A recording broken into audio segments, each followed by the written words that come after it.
ಚಿತ್ತಾಪುರದಲ್ಲಿ RSS ಪಥಸಂಚಲನ ಒಂದು ಜಟಾಪಟಿ ನಡೀತಾ ಇದೆ. ಅದಕ್ಕೆ ಸಂಬಂಧಪಟ್ಟ ಹಾಗೆ 10 ಸಂಘಟನೆಗಳಿಗೆ ಜಿಲ್ಲಾಡಳಿತ ನೋಟಿಸ್ ಅನ್ನು ಕೊಟ್ಟಿದೆ. ಏನು ಆ ಒಂದು ಚಿತ್ತಾಪುರದಲ್ಲಿ ಪಥಸಂಚಲನಕ್ಕೆ ನಮಗೆ ಅನುಮತಿ ಬೇಕು ಅಂತ ಸಾಕಷ್ಟು ಸಂಘಟನೆಗಳು ಅನುಮತಿಯನ್ನು ಕೋರ್ತಾ ಇದ್ರು. ಇದೇ ಒಂದು ವಿಚಾರವಾಗಿ ಏನು ಪಥಸಂಚಲನದ ವಿಚಾರ ಜಟಾಪಟಿ ನಡೀತಾ ಇತ್ತು, ಅದಕ್ಕೆ ಸಂಬಂಧಪಟ್ಟ ಹಾಗೆ 10 ಸಂಘಟನೆಗಳಿಗೆ ಅಲ್ಲಿನ ಜಿಲ್ಲಾಡಳಿತ ನೋಟಿಸ್ ಅನ್ನು ಕೊಟ್ಟಿರುವಂಥದ್ದು.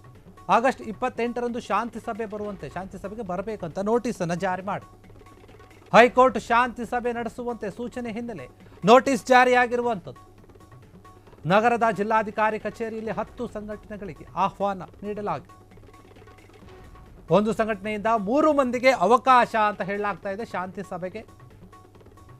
ಸಭೆಯಲ್ಲಿ ಲಿಖಿತವಾಗಿ ತಮ್ಮ ಅಭಿಪ್ರಾಯವನ್ನು ಸಲ್ಲಿಸಬೇಕು ಅಂತ ಸೂಚನೆಯನ್ನು ಕೂಡ ಕೊಡಲಾಗಿದೆ. ಸಭೆ ಮಾಡಿ ಅಕ್ಟೋಬರ್ 31ರಂದು ವರದಿ ನೀಡುವಂತೆ ಸರ್ಕಾರಕ್ಕೆ ಸೂಚನೆ ನೀಡಿದೆ ಹೈಕೋರ್ಟ್. ಏನು ಚಿತ್ತಾಪುರದಲ್ಲಿ RSS ಪಥಸಂಚಲನದ ಒಂದು ಜಟಾಪಟಿ ನಡೀತಾ ಇದೆ. RSS ಮತ್ತೆ ಬೇರೆ ಸಂಘಟನೆಗಳು ಕೂಡ ನಾವು ಕೂಡ ಪಥಸಂಚಲನವನ್ನು ಮಾಡ್ತೀವಿ, ನಮಗೆ ಅನುಮತಿಯನ್ನು ಕೊಡಿ ಅಂತ ಹೇಳಿ ಜಿಲ್ಲಾಡಳಿತದ ಮುಂದೆ ಹೋಗಿದ್ರು. ಚಿತ್ತಾಪುರದಲ್ಲಿ RSS ವರ್ಸಸ್ ಭೀಮ್ ಆರ್ಮಿ ಕೂಡ ಸಾಕಷ್ಟು ರೀತಿಯಲ್ಲಿ ಕೇಳಿಕೊಳ್ಳುತ್ತಾ ಇತ್ತು. ನಮಗೂ ಕೂಡ RSSನವರು ಯಾವ ದಿನ ಪಥಸಂಚಲನ ಮಾಡ್ತಾರೆ ಅದೇ ದಿನ ಕೊಡಿ, ಅಂದರೆ ನವೆಂಬರ್ 2ನೇ ತಾರೀಕು ಮಾಡಬೇಕು ಅಂತ ಹೇಳ್ತಾ ಇದ್ರು. ನಮಗೂ ಕೂಡ ನವೆಂಬರ್ 2ನೇ ತಾರೀಕೆ ಕೊಡಿ ಅಂತ ಹೇಳಿ ಅವಕಾಶ ಕೊಡಿ ಅಂತ ಮನವಿಯನ್ನು ಮಾಡಿದರು. ಈ ಒಂದು ವಿಚಾರವಾಗಿ ಕೋರ್ಟ್ ಕೂಡ ಹೋಯಿತು. ಕೋರ್ಟ್ ಹೇಳ್ತು, ನೋಡಿ ನೀವು ಒಂದು ಶಾಂತಿ ಸಭೆಯನ್ನು ಮಾಡಿ ಅಕ್ಟೋಬರ್ 28ಕ್ಕೆ ಎಲ್ಲ ಒಂದು ಏನು ಸಂಘಟನೆಗಳಿರುತ್ತೆ ಆ ಸಂಘಟನೆಗಳ ಒಂದು ಮುಖಂಡರು ಯಾರು ಬರ್ತಾರೆ 3 ಜನಕ್ಕೆ ಅವಕಾಶ ಕೊಡ್ತೀವಿ ನಾವು, ನೀವು ನಿಮ್ಮ ಅಭಿಪ್ರಾಯಗಳನ್ನು ಲಿಖಿತ ರೂಪದಲ್ಲಿ ಅಂದರೆ ಪೇಪರ್ನಲ್ಲಿ ಬರೆದು ಕೊಡಿ, ನಿಮ್ಮ ಅಭಿಪ್ರಾಯ ಏನಿದೆ ಅನ್ನೋದನ್ನು ಅಂತ ಹೇಳಿದೆ. ಆ ನಂತರ ಇದೇ ಅಕ್ಟೋಬರ್ 30ಕ್ಕೆ ನೀವು ವರದಿಯನ್ನು ಸಲ್ಲಿಸಿ. ಸಭೆ ಮಾಡಿದ ಮೇಲೆ ಅಕ್ಟೋಬರ್ 30ನೇ ತಾರೀಕು ವರದಿಯನ್ನು ನೀಡುವಂತೆ ಸರ್ಕಾರಕ್ಕೆ ಸೂಚನೆಯನ್ನು ನೀಡಿದೆ ಹೈಕೋರ್ಟ್. ಹೀಗಾಗಿ ಏನು ಚಿತ್ತಾಪುರದಲ್ಲಿ ಸಾಕಷ್ಟು ದಿನಗಳಿಂದ ಕೇಳಿ ಬರ್ತಾ ಇದೆ, ಪಥಸಂಚಲನಕ್ಕೆ ಅವಕಾಶ ಸಿಗುತ್ತಾ ಇಲ್ವಾ, ಏನಾಗಬಹುದು, ಒಂದು ವೇಳೆ ಅವಕಾಶ ಕೊಡದೇ ಇದ್ದರೆ ಏನಾಗಬಹುದು, ಕೊಟ್ಟರೆ ಏನಾಗುತ್ತೆ, ಅವಕಾಶ ಅನ್ನೋದು ಒಂದೇ ದಿನ ಕೊಡಬೇಕಾ ಅಥವಾ ಬೇರೆ ಬೇರೆ ದಿನ ಕೊಡಬೇಕಾ ಅಥವಾ ಯಾರಿಗೂ ಕೊಡದೆ ಕ್ಯಾನ್ಸಲ್ ಮಾಡಬೇಕಾ, ಸಾಕಷ್ಟು ಗೊಂದಲಗಳು ಅನುಮಾನಗಳು ಇತ್ತು, ಪ್ರಶ್ನೆಗಳು ಕೂಡ ಸಾಕಷ್ಟಿತ್ತು. ಹೀಗಾಗಿ ನೀವು ಒಂದು ಎಲ್ಲ ಸಂಘಟನೆಯ ಒಂದು ಮುಖಂಡರ ಜೊತೆ ಶಾಂತಿ ಸಭೆಯನ್ನು ಮಾಡಿ ಮಾತಾಡಿ ಎಲ್ಲರ ಒಂದು ಅಭಿಪ್ರಾಯ ಏನಿದೆ ಅನ್ನೋದನ್ನು ತಿಳಿದುಕೊಳ್ಳಿ, ಅದನ್ನು ಲಿಖಿತ ರೂಪವಾಗಿ ನೀವು ಪಡೆದುಕೊಳ್ಳಿ, ಆ ನಂತರ ವರದಿಯನ್ನು ಸಲ್ಲಿಸಿ ಅಂತ ಹೇಳಿ ಸರ್ಕಾರಕ್ಕೆ ಹೇಳಿದೆ ಹೈಕೋರ್ಟ್. ಈ ಒಂದು ವಿಚಾರವಾಗಿ ಏನಾಗ್ತಾ ಇದೆ, ಈಗ ಮತ್ತೆ 10 ಸಂಘಟನೆಗಳಿಗೆ ನೋಟಿಸನ್ನು ಜಾರಿ ಮಾಡಿರುವಂಥದ್ದು. ಯಾರ್ಯಾರು ಅನುಮತಿಯನ್ನು ಕೋರಿದ್ರು ಅವರೆಲ್ಲರಿಗೂ ಕೂಡ ನೋಟಿಸ್ ಜಾರಿಯಾಗಿದೆ. ನಿಮಗೆ ಏನು ಪಥಸಂಚಲನಕ್ಕೆ ಅವಕಾಶ ಬೇಕು ಅಂತ ಕೇಳಿದ್ರಿ, ಹೀಗಾಗಿ ಬನ್ನಿ ಮಾತಾಡೋಣ, ಶಾಂತಿ ಸಭೆಯನ್ನು ಮಾಡೋಣ ಅಂತ ಹೇಳಿ 10 ಸಂಘಟನೆಗಳಿಗೆ ನೋಟಿಸನ್ನು ಕೊಟ್ಟಿರುವಂಥದ್ದು ಜಿಲ್ಲಾಡಳಿತ. ಅಲ್ಲಿನ ಜಿಲ್ಲಾಡಳಿತ ಏನಿದೆ, ಯಾವುದೇ ರೀತಿಯ ಒಂದು ಅಹಿತಕರ ಘಟನೆಗಳು ನಡೀಬಾರದು ಅಂತ ಹೇಳಿ ಮುಂಜಾಗ್ರತಾ ಕ್ರಮವಾಗಿ ಸಾಕಷ್ಟು ಎಚ್ಚರಿಕೆಯನ್ನು ವಹಿಸಿತು. ಮತ್ತು ಪಥಸಂಚಲನಕ್ಕೆ ಅವಕಾಶವನ್ನು ಕೊಡಿ ಅಂತ ಹೇಳಿದಾಗ ಕೂಡ ಇದೇ ಒಂದು ಮಾತನ್ನು ಹೇಳುತ್ತೆ, ಏನಾದರೂ ಘಟನೆಗಳು ಸಂಭವಿಸಬಹುದು, ಹೀಗಾಗಿ ನಾವು 2 ಸಂಘಟನೆಗಳಿಗೂ ಕೂಡ ಒಂದೇ ದಿನ ಪಥಸಂಚಲನ ಮಾಡೋಕ್ಕೆ ಅವಕಾಶವನ್ನು ಕೊಡೋದಿಲ್ಲ ಅಂತ ಹೇಳಿ ತಿರಸ್ಕಾರ ಮಾಡಿತ್ತು. ಆದರೂ ಕೂಡ ಪಟ್ಟು ಬಿಡದೆ ನಮಗೆ ಕೊಡಬೇಕು, ನೀವು ಕಾನೂನಿನ ರೀತಿಯಲ್ಲಿ ಏನಿದೆ ಅದಕ್ಕೆ ಅವಕಾಶ ಮಾಡಿಕೊಡಿ, ನಾವು ನಡೆಸ್ತೀವಿ.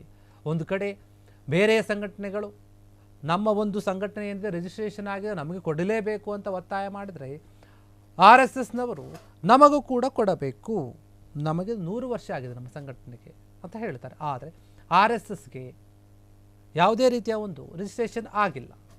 ಹೀಗಾಗಿ ಅಂಥ ಸಂಘಟನೆಗೆ ನೀವು ಯಾಕೆ ಅನುಮತಿಯನ್ನು ಕೊಡುತ್ತೀರಿ, ಎಷ್ಟು ವರ್ಷ ಆದರೂ ಕೂಡ ಅವರು ನೋಂದಣಿಯನ್ನು ಮಾಡಿಸ್ಕೊಂಡಿಲ್ಲ, ಅಂತಹ ಒಂದು ಸಂಘಟನೆಗೆ ಯಾಕೆ ಕೊಡ್ತೀರಿ ಅಂತ ಪ್ರಶ್ನೆ ಮಾಡಿದ್ವು ಬೇರೆ ಬೇರೆ ಸಂಘಟನೆಗಳು ಕೂಡ. ಹೀಗಾಗಿ ಸಾಕಷ್ಟು ವಿವಾದ ಉಟ್ಕೊಂಡಿತ್ತು. ಚಿತ್ತಾಪುರದಲ್ಲಿ ಏನಿದೆ ಪಥಸಂಚಲನ ಮಾಡುವಂತಹ ಒಂದು ವಿಚಾರ, ಆ ಒಂದು ವಿಚಾರವಾಗಿ 10 ಸಂಘಟನೆಗಳಿಗೆ ಈಗ ನೋಟಿಸ್ ಜಾರಿಯಾಗಿದೆ. ನೀವು ಬರಬೇಕು, ಮಾತನಾಡಬೇಕು, ಶಾಂತಿ ಸಭೆಯಲ್ಲಿ ಭಾಗವಹಿಸಬೇಕು, ನಿಮ್ಮ ಅಭಿಪ್ರಾಯಗಳನ್ನು ತಿಳಿಸಬೇಕು, ಆ ನಂತರ ನಿಮಗೆ ಅನುಮತಿಯನ್ನು ಕೊಡಬೇಕೋ ಬೇಡವೋ ಅಂತ ನಿರ್ಧಾರ ಮಾಡ್ತೀವಿ ಅಂತ ಹೇಳ್ತಾ ಇರುವಂಥದ್ದು. ಕೋರ್ಟ್ ಕೂಡ ಹೇಳಿದೆ, ನೀವು ಶಾಂತಿ ಸಭೆ ಮಾಡಿದ ಮೇಲೆ ಆ ವರದಿ ಬಂದ ಮೇಲೆ ಎಲ್ಲವನ್ನು ಕೂಡ ನಮಗೆ ತಂದುಕೊಡಿ ಅಂತ ಸರ್ಕಾರಕ್ಕೆ ಹೇಳಿದೆ ಹೈಕೋರ್ಟ್. ವರದಿ ಸಲ್ಲಿಸಿದ ಬಳಿಕ ಏನಾಗುತ್ತೆ ಅನ್ನುವಂಥ ತೀರ್ಪನ್ನು ಕೊಡ್ತೀವಿ ಅಂತ ಹೈಕೋರ್ಟ್ ಹೇಳ್ತಾ ಇರುವಂಥದ್ದು. RSS ಪಥಸಂಚಲನ ನಡೆಸುವಂತಹ ಒಂದು ವಿಚಾರವಾಗಿ ಶುರುವಾದಂತಹ ಈ ಒಂದು ಮಾತಿನ ಗಲಾಟೆ ಏನಿತ್ತು, ಈಗ ಬೇರೆ ಬೇರೆ ಸಂಘಟನೆಗಳು ಕೂಡ ಮುಂದೆ ಬಂದು ನಿಂತಿವೆ. ಅವರಿಗೆ ಕೊಡ್ತೀರಾ ಅಂದರೆ ನಮಗೂ ಕೂಡ ಒಂದು ರೀತಿಯಲ್ಲಿ ಜಿದ್ದಿನಲ್ಲಿ ಮಾಡ್ತಾ ಇರೋ ಥರ ಕಾಣ್ತಾ ಇದೆ. ಯಾಕಂದರೆ ಇಷ್ಟು ವರ್ಷ ಏನು ಮಾಡ್ಕೊಂಡು ಬಂದಿದ್ರು ಪಥಸಂಚಲನ, ಯಾವ ವರ್ಷವೂ ಕೂಡ ಈ ರೀತಿಯಾದಂತಹ ಒಂದು ವಿವಾದ ಉಟ್ಕೊಂಡಿರಲಿಲ್ಲ. RSS ಪ್ರತಿ ವರ್ಷವೂ ಕೂಡ ಇದೇ ರೀತಿಯಾಗಿ ಪಥಸಂಚಲನವನ್ನು ಮಾಡಿಕೊಂಡು ಬರ್ತಾ ಇತ್ತು. ಆದರೆ ಆಗ ಯಾವುದೇ ಒಂದು ಧ್ವನಿ ಎತ್ತದ ನಾಯಕರು, ಜನಗಳು, ಸಂಘಟನೆಗಳು ಈಗ ಯಾಕೆ ಇಷ್ಟರ ಮಟ್ಟಿಗೆ ದೊಡ್ಡ ಮಟ್ಟದಲ್ಲಿ ಧ್ವನಿ ಎತ್ತಾ ಇವೆ ಅನ್ನೋಂಥದ್ದು ಕೂಡ ಪ್ರಶ್ನೆ ಇಲ್ಲ. ಯಾಕಂದರೆ RSSಗೆ 100 ವರ್ಷ ಆಗಿದೆ.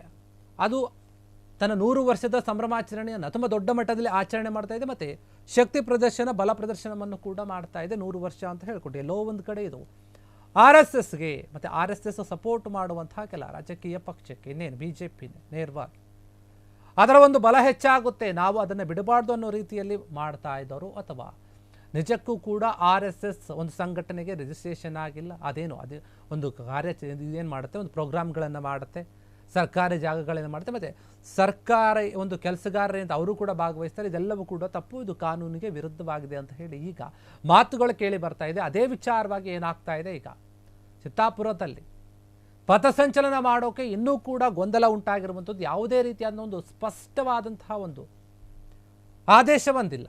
ಯಾವುದೇ ಸಂಘಟನೆಗಳಿಗೂ ಕೂಡ ಅಲ್ಲಿ ಅನುಮತಿಯನ್ನು ಇನ್ನೂ ಕೂಡ ಕೊಡಲಾಗಿಲ್ಲ. ಅಲ್ಲಿನ ಜಿಲ್ಲಾಡಳಿತ ಏನಿದೆ 10 ಸಂಘಟನೆಗಳಿಗೆ ಆಹ್ವಾನವನ್ನು ಕೊಟ್ಟಿದೆ, ನೋಟಿಸನ್ನು ಕೊಟ್ಟಿದೆ, ಶಾಂತಿ ಸಭೆಗೆ ಬರಬೇಕು ಅಂತ ಹೇಳಿದೆ.